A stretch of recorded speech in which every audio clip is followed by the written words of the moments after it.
Today is Thursday, March 7th. We'll bring you the latest from the campaign trail as the presidential race starts to look a little more familiar and tell you about a surprise endorsement for former President Trump. Also, a guilty verdict in the on-set shooting of a cinematographer. And a storm system that could kick off many more like it this spring. Plus, what's behind troops now patrolling New York City subways? Why iPhone users are being encouraged to download the latest update ASAP. And we'll explain the latest summer travel trends and their catchy names. Those stories and even more news to know next.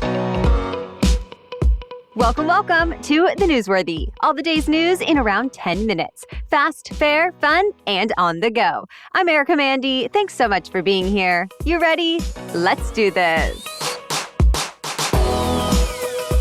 2024 is starting to look more like 2020. President Biden and former President Trump are once again the last major candidate standing in the race for the White House, since both of their challengers decided to drop out. On the Republican side, former South Carolina Governor Nikki Haley suspended her campaign yesterday, but still did not endorse Trump. Instead, she just challenged him to earn the support of moderate Republicans and independent voters who have supported her.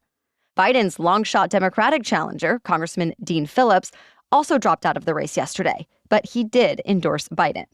So now both Trump and Biden have started pitching themselves directly to Haley's supporters, a voting bloc that could be key to winning the general election. They're also courting support for lawmakers who have been holding out their endorsements until now.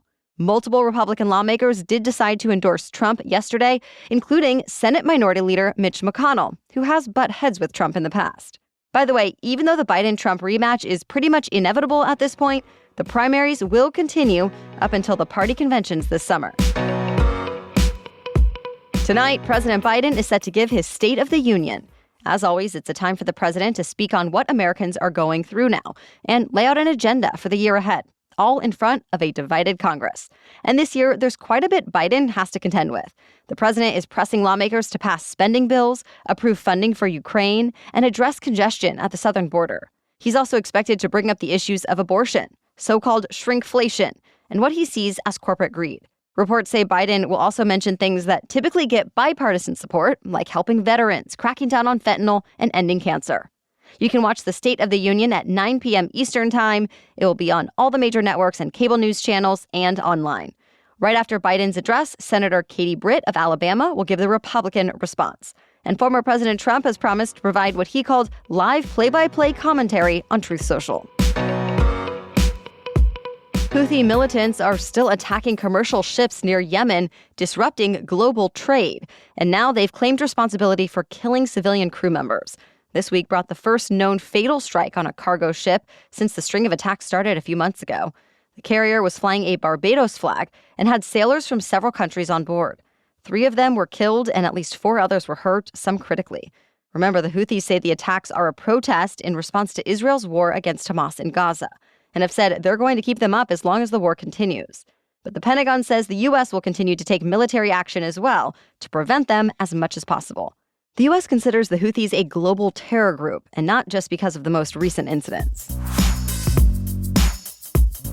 A crew member has been found guilty for her role in the death of a cinematographer on the set of the movie Rust. Of course, we're talking about the death of Helena Hutchins, who was killed when the gun that Alec Baldwin was rehearsing with went off.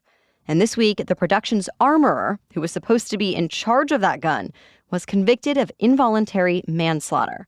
Hannah Gutierrez-Reed was supposed to load Baldwin's revolver with dummy rounds, but one round turned out to be live.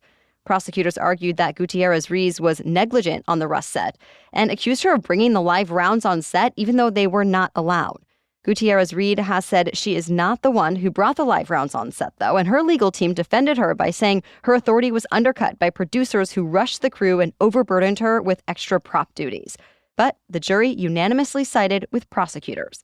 She now faces up to 18 months in prison, but her lawyers say they will appeal. Baldwin is also facing an involuntary manslaughter charge and is scheduled to stand trial in July. The southern U.S. is in for a few days of strong storms, including some that could turn severe, meaning damaging winds, large hail, and even tornadoes are all possible. Heavy rain could also cause some flash flooding. The storm system is on track to start tonight in the southern plains, especially Texas and Oklahoma. Then Friday could bring the biggest threats from eastern Texas to much of Louisiana and parts of Mississippi, Alabama, and the Florida Panhandle. Things might even linger into the weekend for parts of Georgia, Florida, and the Carolinas. This comes as severe weather season is ramping up in the U.S.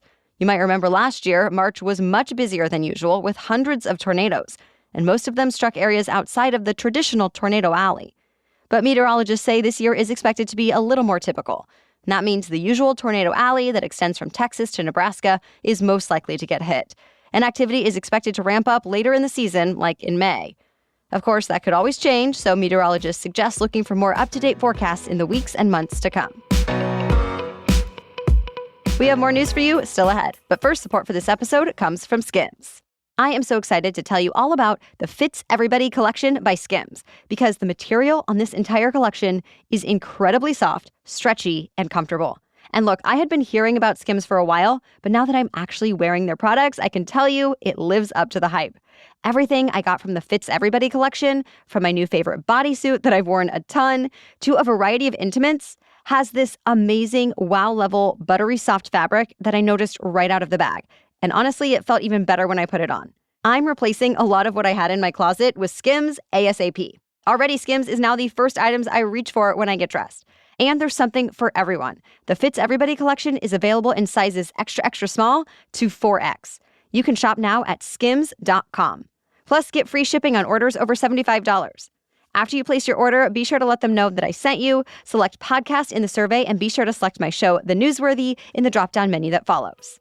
Now back to the news.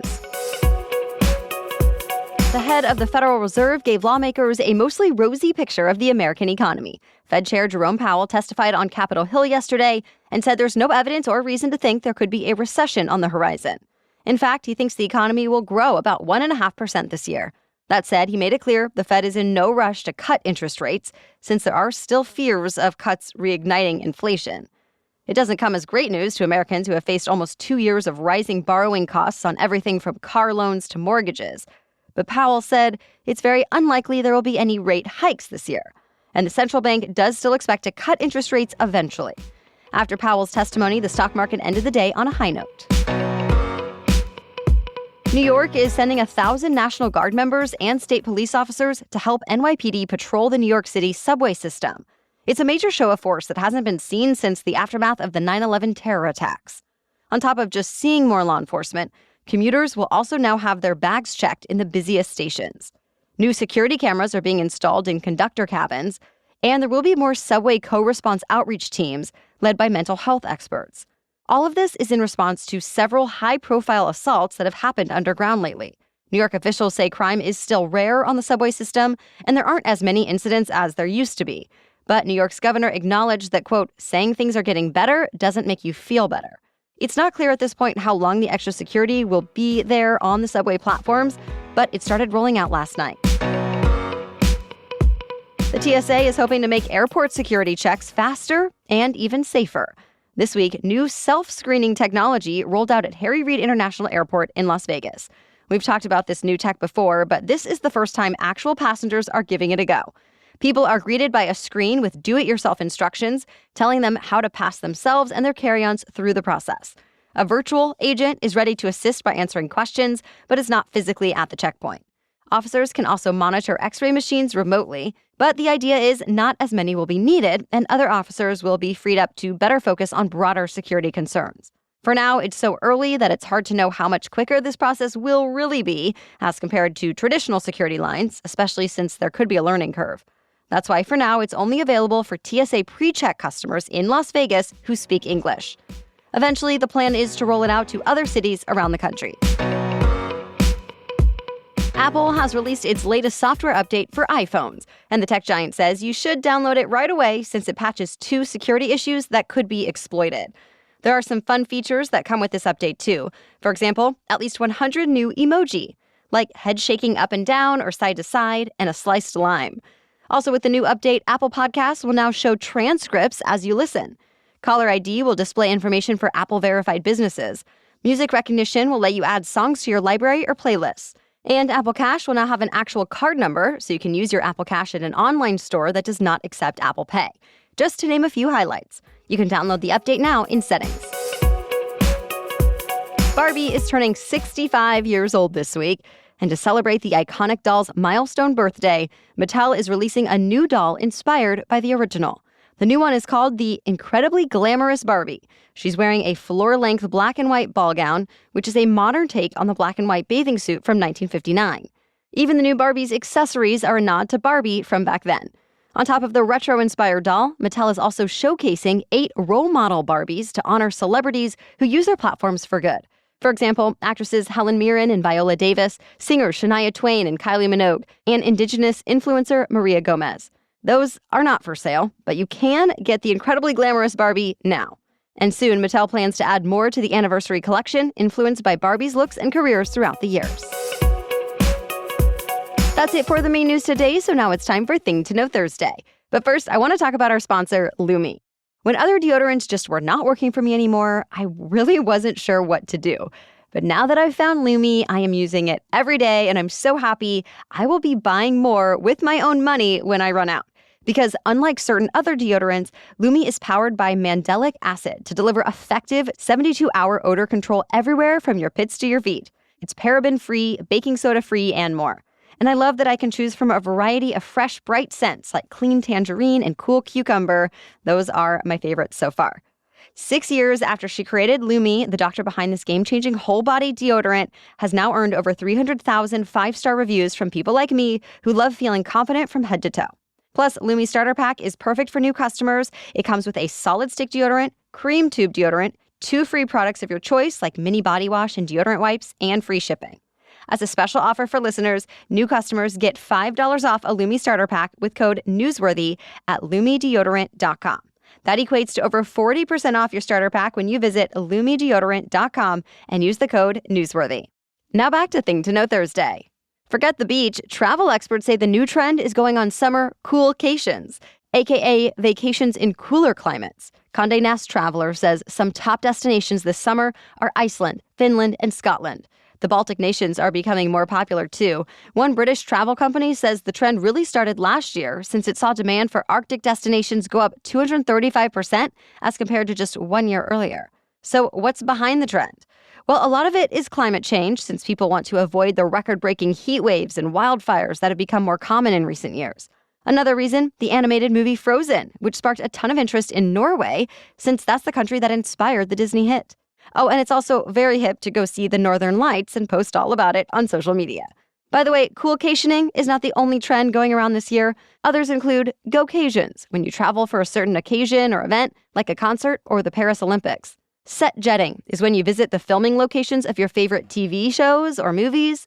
Sleepcation, when you really just take a trip to get rest. And voluntourism, when you perform good deeds on vacation. All right, thank you so much for listening today. We'll catch you up on more news to know tomorrow. Until then, have a great day.